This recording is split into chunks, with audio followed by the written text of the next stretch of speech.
Hello my dear all student, welcome to GK express. GK express YouTube চ্যানেলে তোমাদের সকলকে স্বাগত জানাই। আজকে হচ্ছে 4 নম্বর ক্লাস। আগে 3টে ক্লাস হয়েছে। তোমরা যদি আগের ক্লাসগুলো না দেখে থাকো তাহলে প্লে লিস্টে পেয়ে যাবে, ওখান থেকে দেখে নাও। তো দেখো, আজকে আমরা আলোচনা করছি সেট নম্বর 4 20/2/2024 4th শিফটের প্রশ্নপত্র নিয়ে। তোমরা অবশ্যই ক্লাসটি প্রথম থেকে শেষ পর্যন্ত দেখো। তো শুরু করছি। আজকে প্রথম প্রশ্ন, জালিয়ানওয়ালাবাগে হত্যাকাণ্ড ড্যাশ বিক্ষোভের ফলস্বরূপ ঘটেছিল। সঠিক উত্তর হয়ে যাবে অপশন সি, রাওলাট আইন। জালিয়ানওয়ালাবাগে হত্যাকাণ্ড রাওলাট আইন বিক্ষোভের ফলস্বরূপ ঘটেছিল।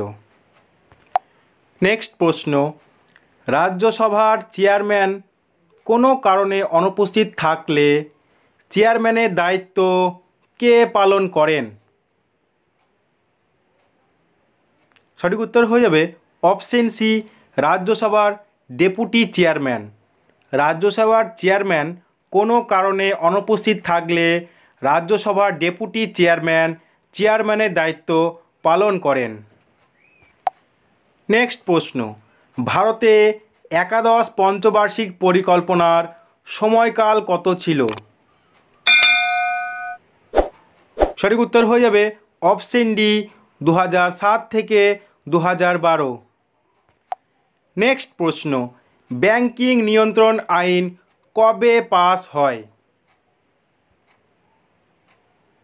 সঠিক উত্তর হয়ে যাবে অপশন এ, 1949 সালে। 1949 সালে ব্যাংকিং নিয়ন্ত্রণ আইন পাস হয়।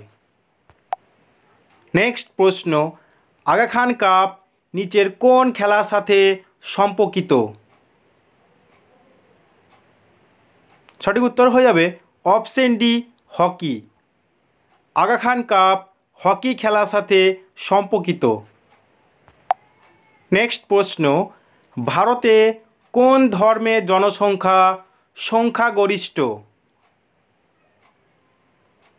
সঠিক উত্তর হয়ে যাবে অপশন বি, হিন্দু। ভারতে হিন্দু ধর্মের জনসংখ্যা সংখ্যাগরিষ্ঠ।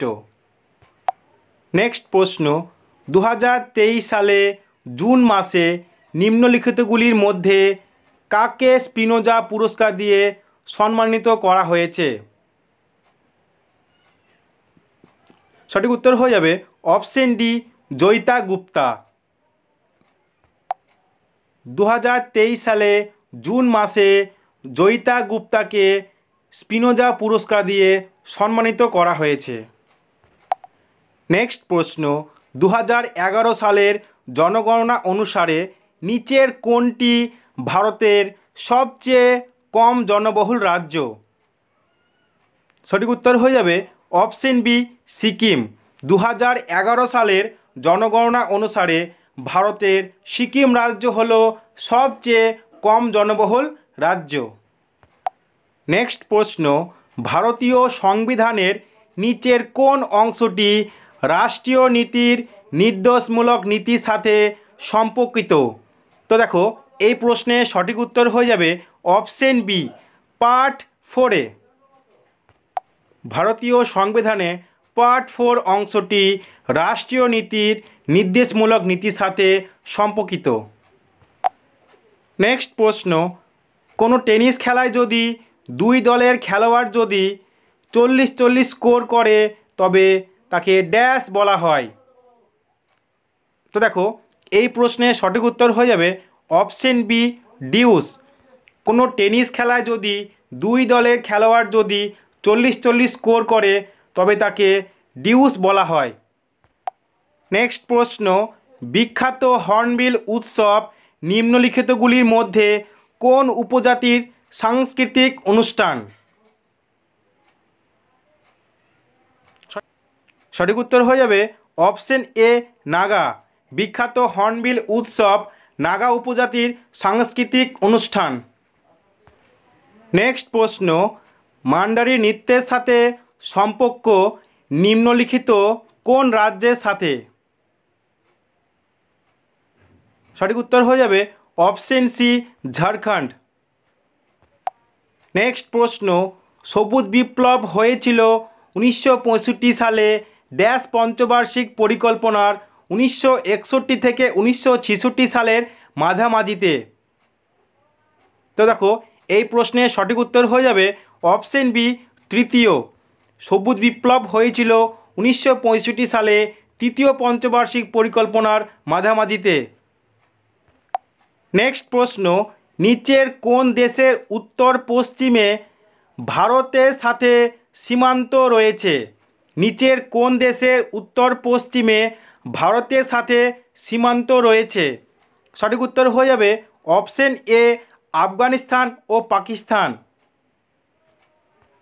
নেক্সট প্রশ্ন, নিম্নলিখিত মৌর্য শিলালিপিগুলির মধ্যে কোনটি বর্তমান ভারতে অবস্থিত নয়? সঠিক উত্তর হয়ে যাবে অপশন এ কান্ধার। নেক্সট প্রশ্ন, কোন ভারতীয় নৃত্যশিল্পী ছট নাচের জন্য 2018 সালে সঙ্গীত নাটক একাডেমি পুরস্কার জিতেছেন? সঠিক উত্তর হয়ে যাবে অপশন ডি তপন কুমার পটনায়ক। তপন কুমার পটনায়ক 2018 সালে ছট নাচের জন্য সঙ্গীত নাটক একাডেমি পুরস্কার জিতেছেন। নেক্সট প্রশ্ন, নিচের কোন দেশ 2026 সালে এশিয়ান গেমস আয়োজন করবে? সঠিক উত্তর হয়ে যাবে অপশন এ জাপান। জাপান 2026 সালে এশিয়ান গেমস আয়োজন করবে। নেক্সট প্রশ্ন, পণ্ডিত রবিশঙ্কর কোন যন্ত্রের বাদক ছিলেন? অনেক সময় এই প্রশ্নটা ঘুরিয়ে দেয়, পণ্ডিত রবিশঙ্কর কোন বাদ্যযন্ত্রের সাথে যুক্ত ছিলেন? তো দেখো এই প্রশ্নের সঠিক উত্তর হয়ে যাবে অপশন ডি সেতার। পণ্ডিত রবিশঙ্কর সেতার বাদ্যযন্ত্রের সাথে যুক্ত ছিলেন। নেক্সট প্রশ্ন, 2023 সালে কৃষি ও কৃষক কল্যাণ মন্ত্রক একটি পিএম কিষাণ কৃত্রিম বুদ্ধিমত্তা চ্যাটবট চালু করেছে ড্যাশ, যা কৃষকদের পিএম কিষাণ প্রকল্পের সাথে সম্পর্কিত তাদের অভিযোগের জন্য ওয়ান স্টপ সমাধান প্রদান করবে। তো দেখো এই প্রশ্নের সঠিক উত্তর হয়ে যাবে অপশন ডি কিষাণ ই মিত্র। 2023 সালে কৃষি ও কৃষক কল্যাণ মন্ত্রক একটি পিএম কিষাণ কৃত্রিম বুদ্ধিমত্তা চ্যাটবট চালু করেছে কিষাণ ই মিত্র, যা কৃষকদের পিএম কিষাণ প্রকল্পের সাথে সম্পর্কিত তাদের অভিযোগের জন্য ওয়ান স্টপ সমাধান প্রদান করবে। তো আজকে ক্লাস এতটুকুই, দেখা হচ্ছে পরের ক্লাসে। তোমরা সবাই ভালো থেকো। এই ক্লাসে পিডিএফ আমার টেলিগ্রাম চ্যানেল থেকে পেয়ে যাবে। ততক্ষণে টাটা, বাই বাই।